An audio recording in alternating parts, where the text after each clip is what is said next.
Morning folks, my name is Brian with Wingtip Workshop, and today we're going to make some aircraft chocks out of simple 4x4, just pressure treated 4x4. I got to cut it diagonally, and that can be dangerous on a bandsaw because your hands can get close to the blade and it can be not supported right. So ultimately the goal is to take that, split it in half in a manner that I don't cut off my fingers. Don't really know what the design's going to look like yet, so I'm kind of sketching it out. And I figured it needs to be maybe 6 inches. I just guessed.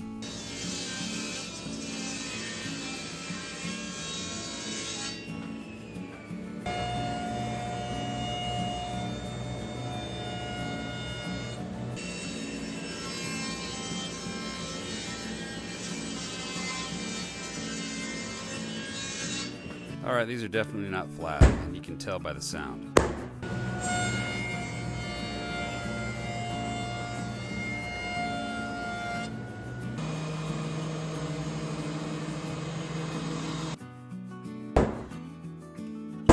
Flat and square.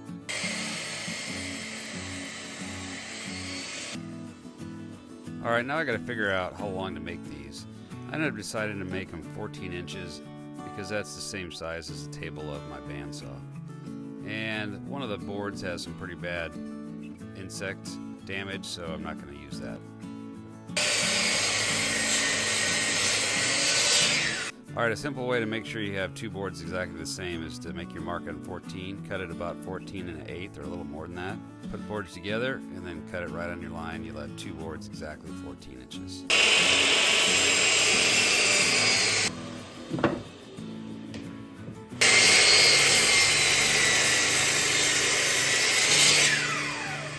Alright, now I got to figure out where the crotch is, for lack of a better term, in these three cradles. So I decided to make it 1 inch from the bottom and then just make a simple 245s, make a 90 degree. Now I got to figure out how I'm going to cut it safely. So I elected to use my chop saw.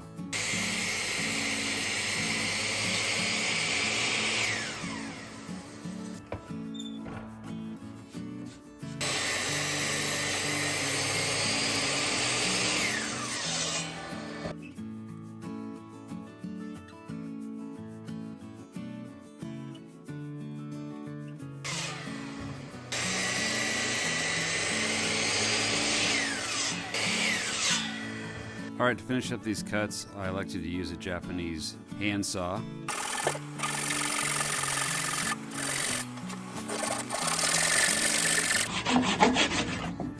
That leaves a little mark at the end where it's not quite flush. So I elected to use my disc sander and just to clean that up.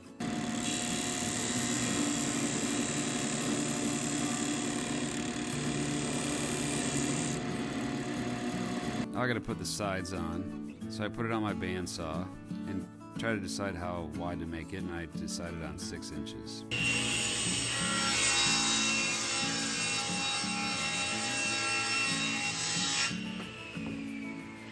I'm using a pre-finished plywood. It's got a nice slick surface so the material will slide through a little bit easier.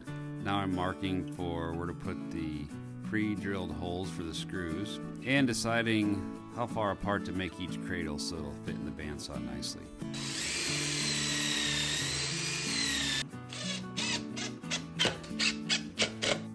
Then I wanted to make the other side pretty close to the same. Since the butt joint, I got to take basically 3/4 of an inch off.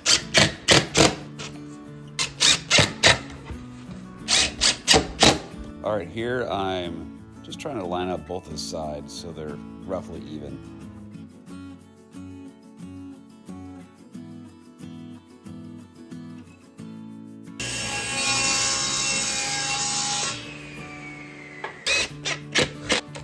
So now I'm using a piece of leftover cherry to fit into the miter slot of the bandsaw so I can make this jig square to the blade.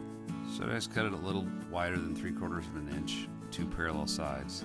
Now I got to put a groove or a cut on the side, one side, so that the bandsaw blade will fit right in there. So I measured it about 1 inch. My bandsaw blade I'm using is a 3/4 inch, so I got a little clearance. And then I just went ahead and cut it, only to realize that I made a mistake here. It wasn't a huge mistake, but I should have attached these pieces together with screws before I made that cut, so I went ahead and did that. and then finish the cut up. And as I was doing it, I hit one of the screws with my bandsaw blade. That's never good. So I moved the screw a little bit over, and then here's me just cleaning out the rest of that groove.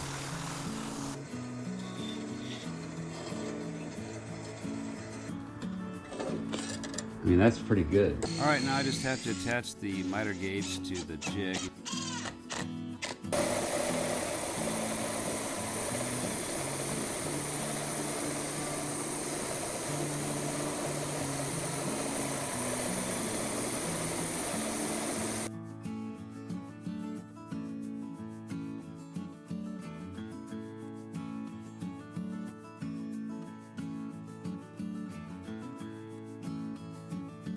Then you add some spray paint, some 1-inch rings, and some rope, and you got yourself some small aircraft chocks.